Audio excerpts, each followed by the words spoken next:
Now for the next and last panel, we'll wind up in another 15 minutes. For the next session, we'll be moving to digital backbone for smart water networks, integrating AI, IOTA, and SCADA for future-ready utilities and scaling innovation through collaborative models. For this panel, I would like to request Mandar Ramesh Dhande, Head Water Wastewater Schneider Electric India, Bilash Kumar Behera, Engineer-in-Chief, PHE BMC RWSS, Government of Odisha. Let's give a big round of applause. Manoj Pangri, Team Leader, Water Project Management Unit, Rural Water Supply, PR and DW Department. Hello, good morning everybody. My name is Mandar Dhande. I take care of the water segment in Schneider Electric. To answer the question, there are two different challenges which all the speakers have already talked about, is scarcity of water and scarcity of energy. This is a challenge which I think everybody is facing today. But to transform that or to overcome that problem, because we cannot generate more water, we have to use it. So if you really see, there are two different factors which we can, talk about. And I think Dr. Sarangi has touched on many points in terms of technology, or I will call this a digital transformation of the overall irrigation system or the water supply system, what we talked about. And combined with that digital transformation, I will also talk about energy efficiencies. So when you talk about digital transformation in a water network or a water supply system or even irrigation, I would say today the technology helps us to really get hold of the data, which is very much important to, take decision. So you have to first of all monitor, measure, and then control the things. So these are the three important factors which I would say any department will have, I would say, the foundation of the decision making. So for that, today I would say the technology talks about IoT level devices, we talk about cloud level data acquisition systems, we talked about smart devices, smart meters, which are being used to really take care of those information availability. Touching the energy efficiency part, you have many pumping stations which are basically having huge medium voltage pumps or many low voltage pumps. There we always say that if you go with a variable frequency drive, soft starters, this not only helps you to save energy and also reduces the impact of the water hammers on the pumping systems or the pipe system to give a better longevity. So these are some of the key things which I feel that if they are implemented in a proper way or the automation of the system happens in that proper way, I think we'll be able to achieve our goal very efficiently and sustainably. Another thing is, once you do all these things, your systems are going to run for a larger amount of time. Maintenance has to be done. In automation, without maintenance, systems are not going to help you, because if you keep the system running, they are going to generate data for you, which will be able to take decisions for you. Coming to the sustainability part, I would say we are, as a Schneider Electric, we are very much focused about whatever we are going to develop in this market or give it to the, for the industry or even water bodies.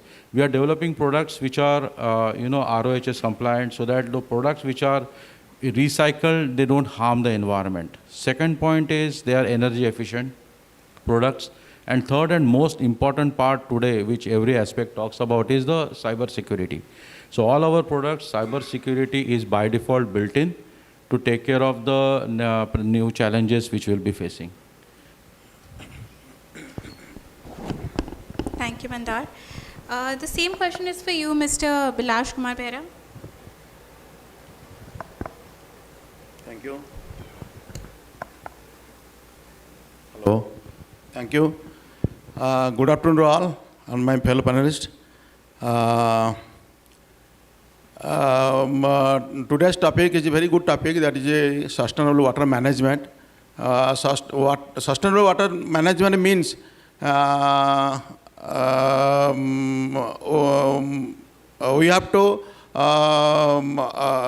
the management is, has to be such type that should meet our growing demand of present and also have a good protection for future resources. Now, we cannot stop our urbanization.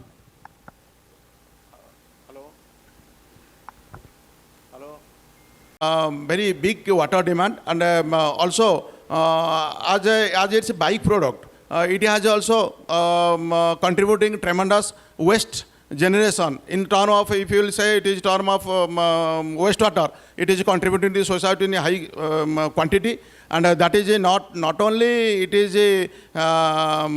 impacting on present demand, but also it is impacting the safety and preservation to future demand also, future resource also. Presently, we have a big drinking water demand, and for that purpose, we have to treat the water and we have to supply it to the community. During that process, we are facing requirement of energy in a huge quantity, and that these water and energy both are interdependent. If you say for treatment of water, we need energy, and for production of energy, we need also water. So, in present scenario, what statistically we do have, we have more than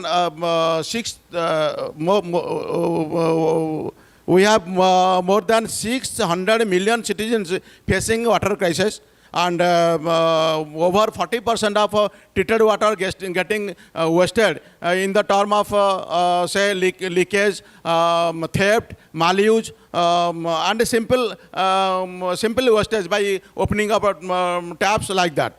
And it is what calculated per head basis, it is about 40 to 85 LPCD, it is getting wasted every day. And it is impacting over $55 million costing to the nation. So there is a need of, presently there is a need of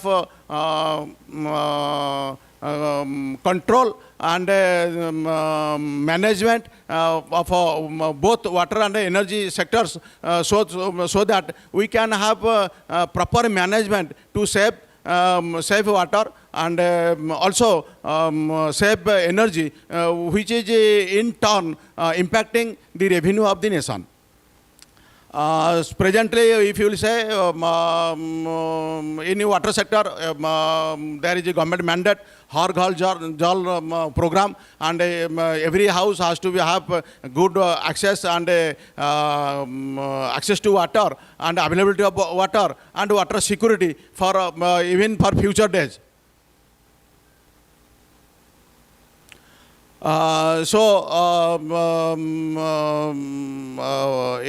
time it is in Bhubaneswar and Puri, it is implemented the smart monitoring with a central command control system, so as to watch the every drop of water from source to treatment to even household connections. And they have also putting all those smart command control system and smart metering and smart monitoring. They have brought down the loss. Even what is we are just in a national average, we do have 40% above. It is they have achieved less than 15% also. So in present days, we have a need of application of AI, and we have need of application of smart monitoring and controlling system, so as to curb on all those aspects to have a better management and saving of the losses and management of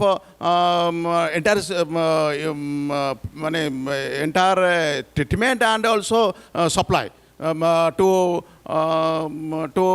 just to have a bridge over the supply and demand gap, Further, we have also reuse.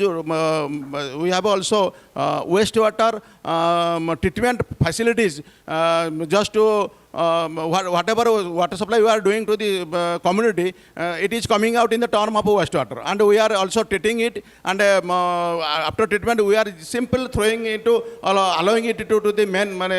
We are allowing it to natural streams. Although we are maintaining the parameters what is needed. But what in other terms, what we are doing, we are putting so much big cost for treatment, and simply we are allowing to the natural streams. If it can be reused, industrial, maybe agriculture, maybe gardening, maybe production factories.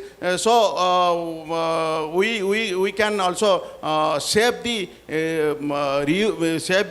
demand of fresh waters. So this is the time we have to think about that, and we have to come with all those technologies, artificial intelligence and all smart technologies to our water management, so as to have a sustainability for saving the future resources for our nation, for the globe, in a larger aspect for the globe also. Thank you. Thank you, Mr. Vilas. The same question is for you, Manoj. Thank you. Good afternoon, everyone. This is Manoj Panigrahi. I am from Ernst & Young.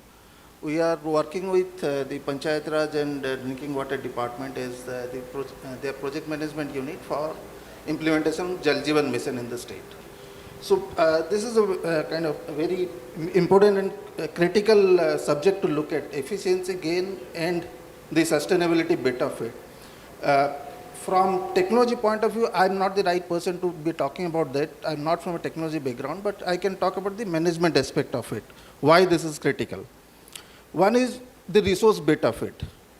As Mr. Vilas just mentioned, that say 40% of water is getting wasted. 40% water getting wasted is not just water getting wasted. Imagine the amount of energy that would have been used in it to the treatment and the transmission bit of it. And there comes the financial bit of it. Just to put the quantum in context, I said we are working for JJM implementation in the state, wherein government of Odisha is doing some 207 mega projects. When all of these projects are done, towards energy bill only, the government would be paying around 700 crore per annum, 700 CR. So that's the quantum we are talking about. So there are two things we need to look at. One, how we can get the efficiency gains that is desired. Our pumps run at desired efficiency. There is no transmission and distribution loss, etc. And second most important thing is that how we start using more renewable sources. Say using solar grid connected solar energy. In Odisha, we have for around 70 mega projects, we have included grid connected solar power, which will produce around 70 megawatt of project, 70 megawatt of energy. So that's kind of quite a lot of efficiency gains and savings, financial savings we can get. Another aspect is, which Mr. Vilas again touched upon, is the reuse of wastewater. So we are kind of wasting that amount of resources, efforts to treat the water, then again we are letting it go down the drain, polluting our system. So wastewater reuse is another area wherein the private sector can make some meaningful kind of contributions. Recently, a lot of effort has been done in this area. If you look at Namami Gange program, there already wastewater reuse treatment plants through public-private partnership is being done. And I mean, those are very interesting structures. In one of such projects, wherein that's done in a hybrid annuity model, wherein the private sector partner is taking the wastewater from the municipal corporation, treating it, selling it to Indian Oil Corporation. So that's the kind of win-win for everyone. The waste water is treated, there's a business value proposition, and IOCL is getting water at its doorstep. So that's the kind of say avenues we need to look at, wherein the public-private, when the private sector partner can work closely with the government. Where the policymakers need to do their bit is, in terms of sustainability, there needs to be clear-cut goals. The wastewater reuse I was referring to, though the central government has issued a wastewater reuse policy, there's a policy framework, but there are many states which have not adopted that. There are few progressive states, like say Gujarat says that by 2030 they will reuse 100% of their water. A state like Odisha is yet to kind of work on that bit. So those are the kind of things which policymakers needs to kind of frame right away. Say in terms of use of renewable energy, there should be some kind of a benchmark that we, or say higher goals. Say by 2030 we'll use 25% of our energy from renewable sources in water and wastewater sector. So those would be the driving goals around which bigger plans can be made. So that's I think, I mean, I broad-based the response, but that was my 2 bits. Thanks. Thank you, Manoj. The next question is just for you. Your experience in water supply, PPs, and just elaborate a little bit more on it, because I know you have a presentation on it. So, and we know because of the time crunch you cannot give. So, just elaborate on 3 Ps. On 3 Ps and your experience in water supply. Okay. So, in water sector, I mean, it's a typical kind of infrastructure part of it. Typically, what happens is you put in money, create an asset, do slight bit of upkeep, and it goes on. But water is a 24/7 infrastructure which you need to keep taking care of it. In a way, the O&M is more critical than the asset creation bit of it. So that is where, because it's such a intensive ongoing operations, that is where the private sector can play a big role in it. Because in terms of the efficiency gains, in terms of better management, in terms of proactive kind of measures which the private sector can bring on table, that brings a lot of value here. Now, what are the areas wherein the private sector can play a role in this? One is, of course, starts with a pure play operations, without say a service contract. But therein, the private sector is just paid for the upkeep of the assets without a skin in the game. There is no SLA involved, there is no KPI involved, etc. But a bit more sophisticated part of it is a management contract, a service management contract, wherein the private sector is responsible to meet certain KPIs. Say there should not be more than 2% of downtime, that the NRW should be more than, say, 5%. The response time for meeting for the repairing of the leakages, etc., should not be more than 24 hours. So those kind of SLAs are defined right away, and the private partner has to meet those in order to get paid towards the O&M expenses. Then, I mean, these two are the service contract and the management contract. These are kind of these are O&M based contracts. Then comes the actual BOO, wherein they build, operate, and own the facility.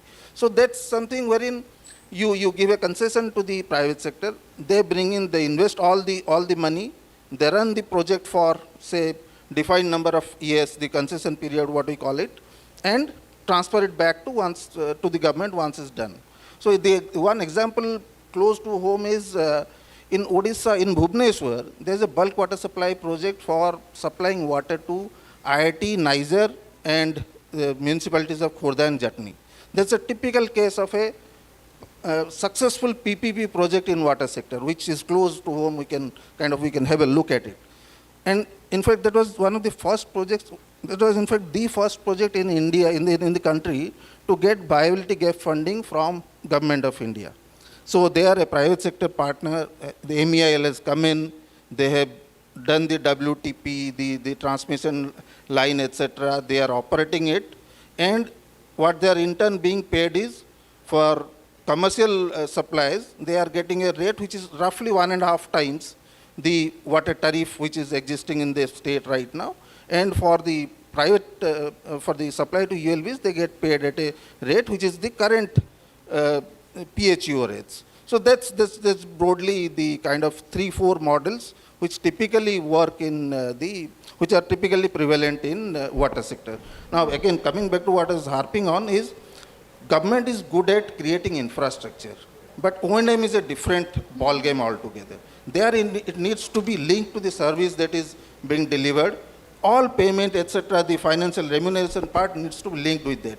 Government need not latch on to that bit for operating the assets, and there should be private sector brought in with a clear-cut performance framework assigned to it. So that's possibly the way forward, because looking at the kind of assets that's been created. Sir was talking about the JJM. Now JJM it started with 3.5 lakh crores. The outlay has now reached 8 lakh crores.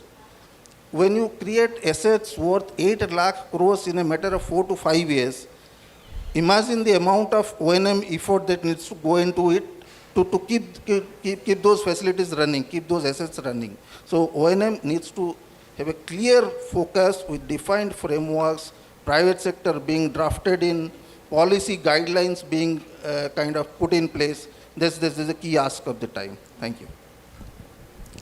Thank you. Thank you, Manoj. The next question is going to be for Mr. Mandar and Bilas, sir. How do you unified command and control centers integrate real-time data from sensors, cameras, and other communication system? And how does this enhance real-time decision making and incident management? Over to you, Mandar. Or you want to take it, sir? You want to take it first? Please go ahead. Okay. Actually, it is very difficult to integrate all those things because the system is very open to public for interference. Suppose there is a pipe network. Pipe network is not a very controlled thing which is under the department. It is very open, it is in a common area it is going. It is not a dedicated corridor is not there, and it is under the ground it is going. And there is when the house connections are there, there is every chance of theft and disturbances. And manually it is very difficult to trace the leakages. So presently the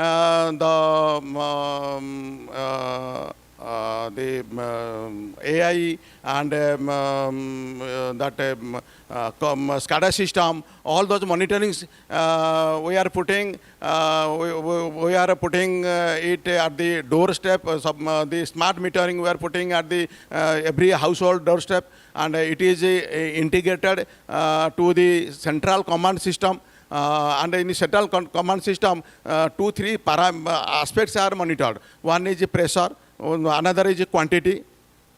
When there is a sudden fall of pressure, there is an indication something is mishap is happened. Like either it is a pipe is ruptured, or some preference is happened, some kind of theft is happened. So that is kind of monitoring from doorstep to command system. Another thing, when we are putting it in a scanner of something SCADA or AI, then there is a system of measuring the pressure inside the pipeline, the supply pipeline, the main pipeline, and it is actually DMA based. DMA means a demand management area it is created, and to that any supply line is going, it is both multiple places we put some smart measuring instruments, that is flow measuring devices, and it is also integrated to the command system. So command system will keep a command, keep a watch, and keep a control over the system. Whenever there is something mishap is happening, it is getting measured, and immediately that is also identifiable in which sector, because it is not one end and last end. It is intermittently it is being put. So every sector it is being watched and it is monitored. So the entire system will be under a scanner, and immediately the third part, the lost part is identified, and also it is corrected also. So we can put the correction measures immediately. So all those things can be centrally monitored and controlled also. Over to you, Mandar, for this. Yeah, I fully agree with sir. See, there are two different aspects when you talk about a unified operation command and control center. See, in a water sector, all our projects are not executed simultaneously. They come in phases. Okay, so there are certain phases, certain districts they go early, certain districts they go in a phase-wise manner, and most of the places they use different technologies from different vendors. Now what happens is, as sir told, that there is a need to measure the water, I would say what has been supplied, and the energy which has been used to make that water. So if you really want to have an analysis and a kind of a top level view, even these systems are deployed in a distributed way at I would say district level or zone level, but there is a need today to integrate all this system at a common area where whether I'm giving water to industry, whether I'm giving water to irrigation, whether I'm giving water to the people for drinking purpose, there has to be a kind of a system where I should be able to integrate the available assets. I should be able to integrate devices of latest technologies, as well as the installation which has been already done, say about 5 to 10 years back. So we cannot just throw away those hardwares or throw away those automation systems. So there is a need today to integrate all these systems irrespective of the technology what has been used. So we from Aviva, we basically have a very good solution where you can sit at a, say, Bhubaneswar place, and you can monitor each and every district level water treatment plants, distributions, OHTs, even the canals or even the dams. So there it gives you a very good idea about what has been, how the water has been managed, I would say. And you can even go up to the energy level of each motor which has been consuming energy, to really do a kind of a, maybe it will help you to do a forecasting mechanism, it will help you to do demand supply management kind of a thing, and also talk about utilization of water in a very efficient way.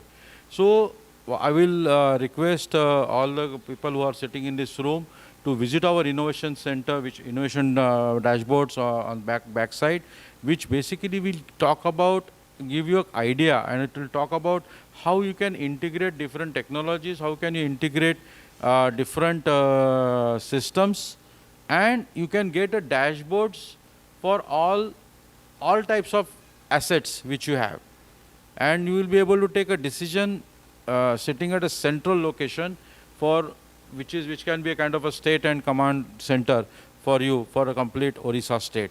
So we have been doing this particular now in most of the locations in Maharashtra, which have been on a final deployment stage. And I think this particular solution will also help state of Orissa to really integrate all the assets. And it is not only related to water. You can integrate all other things. You can integrate with AI. You can incorporate the artificial intelligence and machine learning models into that. And this will help you to really make a predictive analysis of before the things go out of control. So this will really help you to do that. And Schneider also takes a pride in developing most of the products in-house and in India. So we have started developing our variable frequency drive, which is a medium voltage drives in India, for which are utilized in lot of major pumping stations. So now those drives are made in India, in Mumbai, for just for your information. So that we also want to support the Make in India concept. And all our switchgears are having, you know, major plants in India itself. So you can have a look at the innovation panels which we have put on the backside to give you a little bit of idea about what this can help you in your decision making. Thank you. Yes, sorry. I want to add 2 lines here.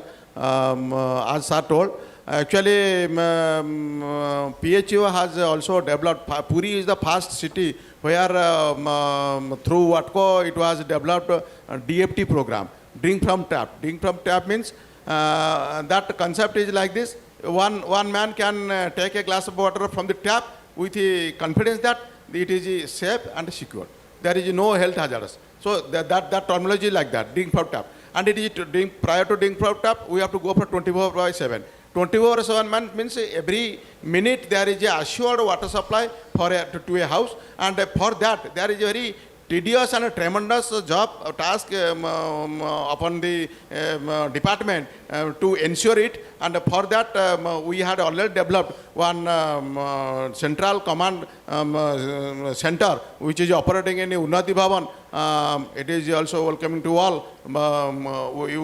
We can visit and get assured how Puri town is getting managed from Bhubaneswar also. And how efficiently, how properly, how it is monitored in the term of leakage management, leakage restoration, and even residual chlorines. And because it is a deep program, so from the source to consumer endpoint, we have to measure the residual chlorine parameter, and it is also monitored. It is developed. And it is not the fully developed. We need a much to further develop and cover the entire country and the entire system. We have a need to further development to that. Thank you. Thank you. I would like to request Dr. Sarangi, Director, Indian Institute of Water Management, ICAR, and Sangamitra Mohanty, APAC Media Director, to come on stage and provide a small token of appreciation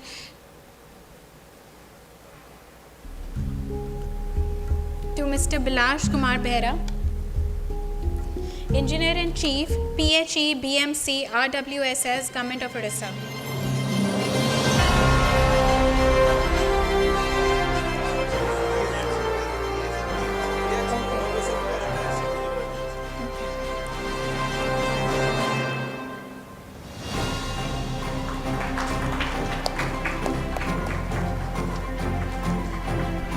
Mr. Manoj Panigari.